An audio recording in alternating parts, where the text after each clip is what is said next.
My name is Shaun Overton, and I'm turning this into a desert forest.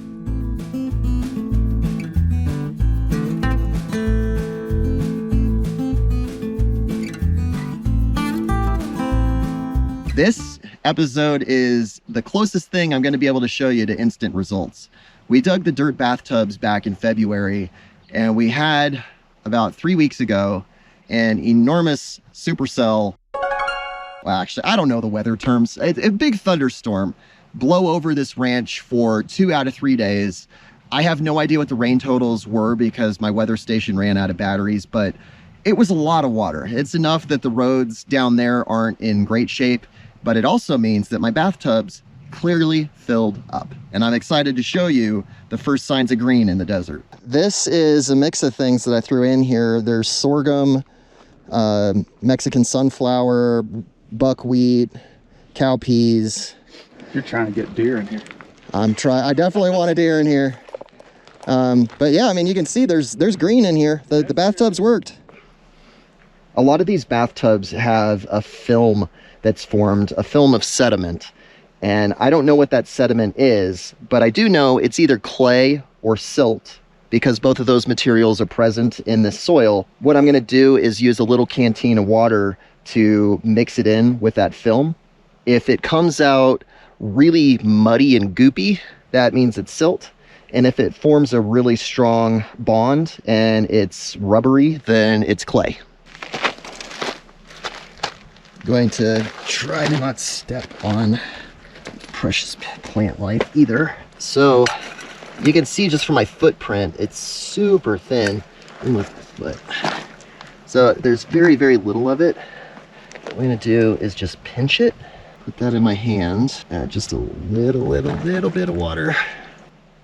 That is not clay. It's not binding together. This is silt.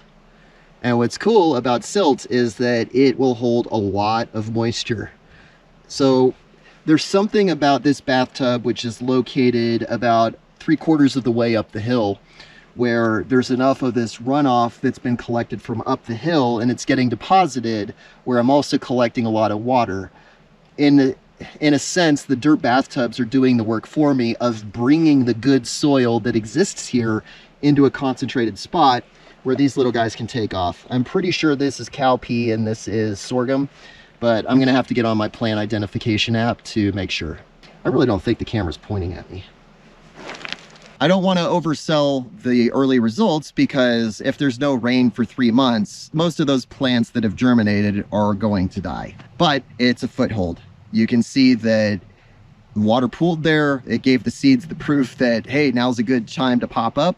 And we are right at the beginning of the peak of monsoon season. I got those seeds in the ground just in time. If I could do that over, I would really focus more on native annuals just to get things going. But I don't know, for whatever reason, I was hung up on wanting to grow food plants that could also act as hardy pioneers. It's not so much what did I put in the ground. The point was that this is a cheap experiment. I'm only throwing seeds across an acre, and it's better to just haphazard guess and see if I can get lucky. And in this case, I'm clearly off to getting lucky, at least for this year. That is the Civil Air Patrol. They're gonna buzz the camp again. I'm kind of excited to have Civil Air Patrol. It is nice knowing that I have extra eyes on the property. And I don't even know if the Civil Air Patrol knows about this project or has seen the YouTube channel, but if you're in the Civil Air Patrol and you're the one piloting the plane, I'd like to get connected.